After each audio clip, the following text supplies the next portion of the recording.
Buenos días, somos el grupo número 6.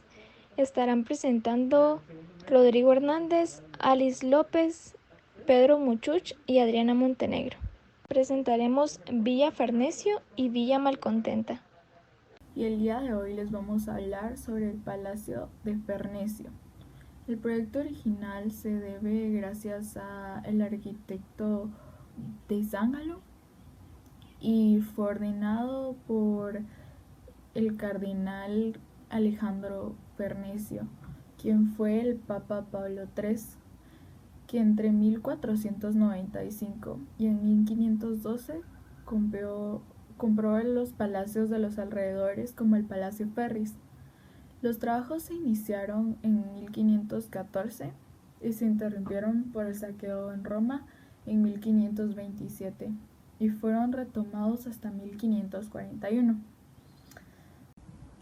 El palacio es una magnífica reconstrucción de un fuerte pentagonal del pasado, porque la primera obra, que fue del arquitecto Zángalo el Joven, luego se trabajó en el futuro con Miguel Ángel, y de hecho tiene muchísimas cosas que hizo él, porque luego de Miguel Ángel también lo trabajaron otros arquitectos como Viñola, que fue el que más trabajó en él, y fue con bases a la arquitectura renacentista italiana.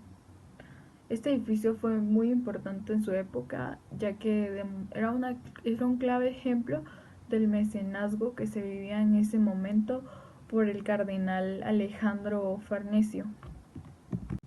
El techo tiene un plano rectangular y el interior se pasa por un vestíbulo, el cual está separado por 3 naves donde pasamos y hay distintas bóvedas, que se usa la bóveda de cañón corrido y también columnas de orden dórico que fueron trabajadas en granito rojo. Con respecto a la fachada, se muestra claramente que está guiada por las líneas reguladoras que están basadas en los rectángulos, ya que era considerada como la forma perfecta. Y gracias a esto se realiza un juego de ritmo con respecto a perpendicularidades y diagonalidades que logra simetría perfecta, y en ese momento era algo muy difícil porque las fachadas todavía se sometían a esfuerzo portante. Los materiales utilizados en la construcción fueron mármol, piedra, madera, terracota, cerámica vidriada, entre otros, y en los jardines se registra que utilizaron tinas de granito recicladas para colocar como fuentes.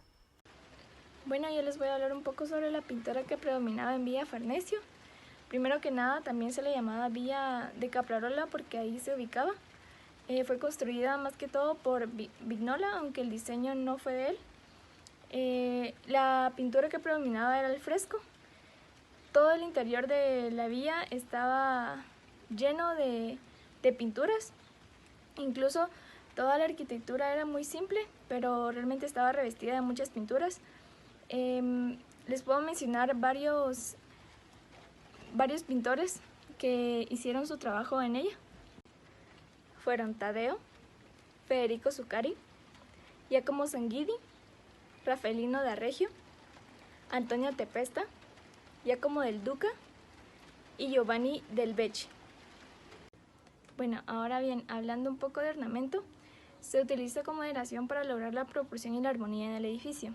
Es así como la villa domina su entorno y al mismo tiempo su diseño complementa el sitio. En este sitio en particular, que hasta el día de hoy conocemos como manierismo, es una reacción a los anteriores diseños adornados en el tiempo de Alto Renacimiento. En jardinización también se podía observar ornamentación en las fuentes, en el caminamiento, alrededor de los jardines, en donde se encontraban varias esculturas. Frente a 2 fachadas de la disposición pentagonal se encontraban diseñados 2 jardines con diseño parterre. Cada uno llega a un porche a través de un foso y se corta con la ladera. En el interior cuenta con una escalera helicoidal que tiene como base pares de columnas de orden toscano, muy simples, pero son la base para sostener toda la escalera e incluso recorre los 3 niveles del interior. La Villa Farnesio cuenta con una columna central enorme y una serie de contrafuertes e incluso muros de contención. La idea que ellos tenían era más que todo hacer la parte de enfrente y más que todo el primer nivel y el nivel inferior una fortaleza. Entonces, por ello, en la ventanería colocaban rejillas de hierro en la parte inferior y del primer nivel. También la puerta es de gran medida y tiene paredes almohadilladas. La vía Foscari, construida en 1560, se dice que esta vía fue construida para descubrir la infidelidad en una relación y tiempo después recibió el nombre de la malcontenta debido a la tristeza que producía la dama Foscari, ya que ella era la que habitaba en ese lugar y se hallaba retirada de la ciudad. Esta vía cuenta con 11 pies de altura de la tierra a la primera planta, un pórtico con 6 columnas domina la fachada que da al canal que imita el pronao de un templo clásico. La fachada posterior que se levanta sobre el jardín imita el frontón delantero con una diferencia al cual porta una ventana termal. El salón principal desempeña el papel de epicentro de todo el edificio. Esta planta cuenta con una cruz griega y está distribuida en distintas áreas. Las más principales son el pórtico, el salón principal que es de doble altura y las habitaciones laterales. Más que como una vía agrícola, se presenta como una residencia suburbana muy fácil para alcanzar desde el centro de Venecia. Como la familia que encargó a Andrea Palladio la construcción de la vía es una familia más importante de las ciudades, la residencia también tiene un carácter majestuoso, casi real, que nunca se había observado en otras vías del mismo arquitecto. A esto se le añade la magnífica decoración del interior realizada por Battista Franco y Giambattista Celotti. El espacio central es un espacio transversal. Esta solución arquitectónica atribuye a toda la construcción al carácter del edificio de plan central.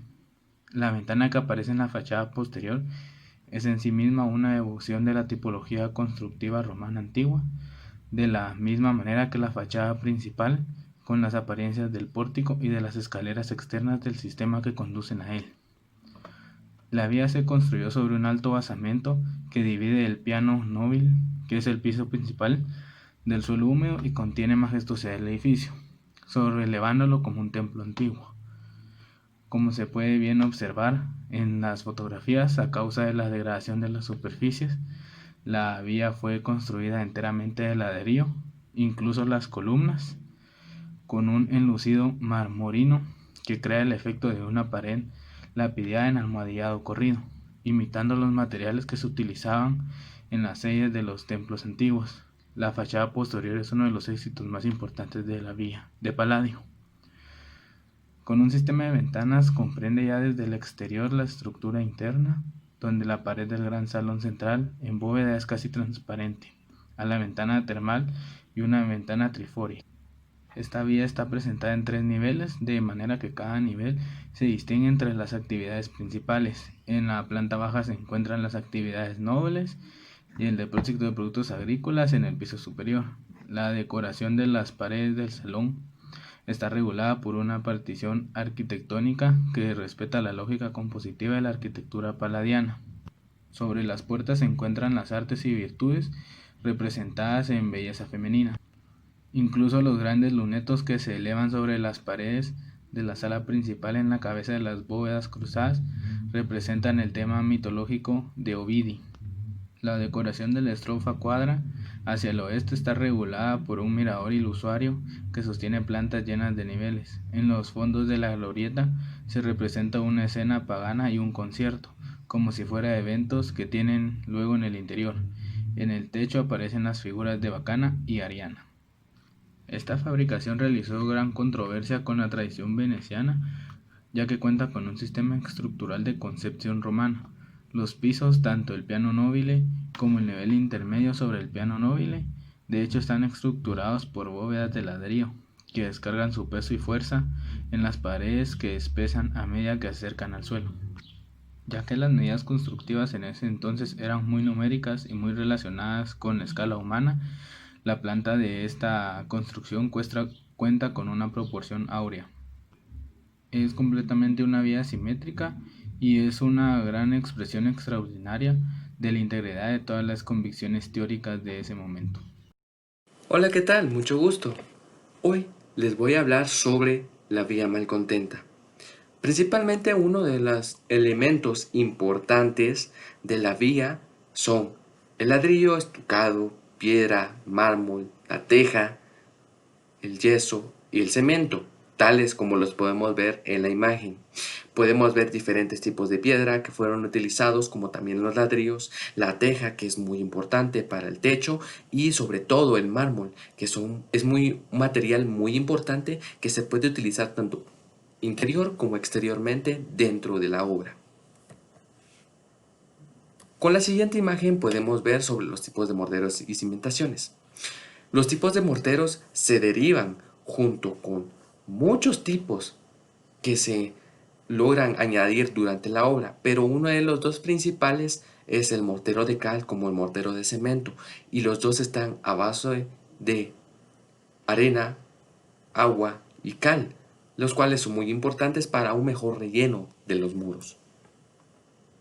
En la otra imagen podemos observar sobre los diferentes tipos de cimientos, columnas, muros y vigas que fueron implementados durante esta obra. Es increíble. Y podemos observar que la primera imagen es que podemos observar la planta tal y como es, y también una pequeña fachada principal donde destacan los muros y las columnas, sobre todo que están firmes y sobre todo que ayudan a que sea una mejor firmeza y que no se descaiga toda la obra como tal, como también podemos observar en las siguientes dos imágenes. Y quiero que nos enfoquemos muy bien en la tercera imagen, donde podemos observar cómo es que se va diferenciando de poco en poco el tipo de viga, estructura, losa que se fue implementando durante esta obra. Es increíble. Como también podemos ver las columnas. Aquí, una de las principales columnas que utilizaron fue la columna tórica. ¿Por qué?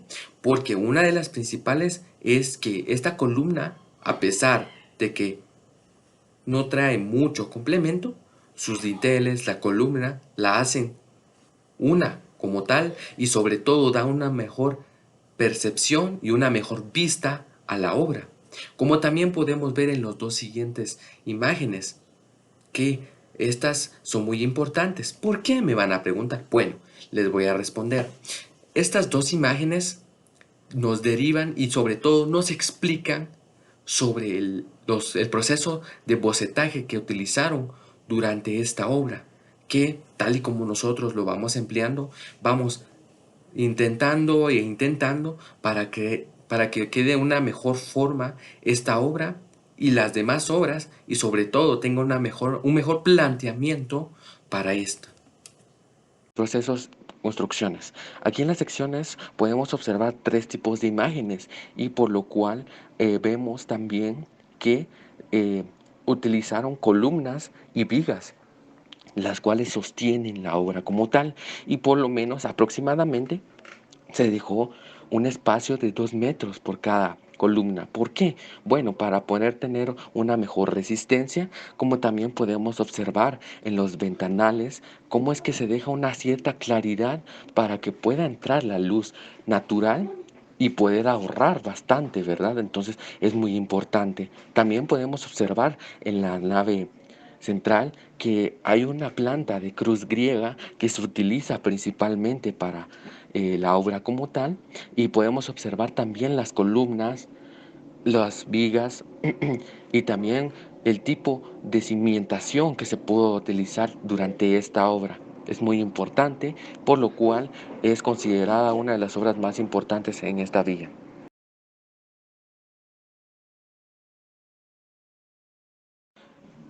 podemos observar el estado de conservación y podemos observar en las tres imágenes que podemos ver la planta como tal, que el espacio está muy con orden junto con la obra. Podemos observar también en las últimas dos imágenes el estado de conservación y sobre todo lo importante son las columnas arquitectónicas que se basan en sí. También podemos ver en el texto que dice que en 1996 la UNESCO declaró como un patrimonio primordial municipal y está sobre todo abierto ante el público en esa bella ciudad. Podemos observar con el diámetro y la altura que se basa principalmente en la proporción y en la escala. Entonces, en los extremos del brazo transversal de la sala central se encuentran sendas habitaciones cuadradas, que es de 4.80 por 4.80 de metros, que a su vez separan otras dos habitaciones rectangulares, una pequeña y otra grande de 3.60, 4.80 y 7.20, obviamente de metros respectivamente, ¿verdad? Entonces, en sí, podemos calcular que es aproximadamente de 8 metros la vía y tiene un ancho aproximadamente de 12. Entonces, podemos calcular y podemos decir también que es muy grande en sí. Este arco de bóveda es muy importante. ¿Por qué? Bueno, como observamos en la imagen, podemos ver cómo se describe como tal. Podemos observar la bóveda de crucería, las pendales, el arbotante, el contrafuerte estribo, perdón, y como también los arcos de formero, la nave central y la nave lateral. También en la cúpula, que no lo tiene muy visible, pero podemos observar que tiene una linterna, la cúpula, el tambor y obviamente las pechinas. Los datos generales. Se encuentra ubicado en el lugar de Italia. La fecha de construcción empieza en 1558 y finaliza en 1560. El autor es el arquitecto Andrea Pilladio para Niccolò y Alice Foscari, de La razón que viene de la Vía Foscari. Y la filosofía, aparte de ser un lugar agrícola, nos dice que es el descontento al mostrar por los habitantes de Padua y también por la construcción del Naviglio del Brenta. Bueno, esto fue todo de Villa Farnesio y Villa Malcontenta. Agradecemos su atención y que tengan un feliz día.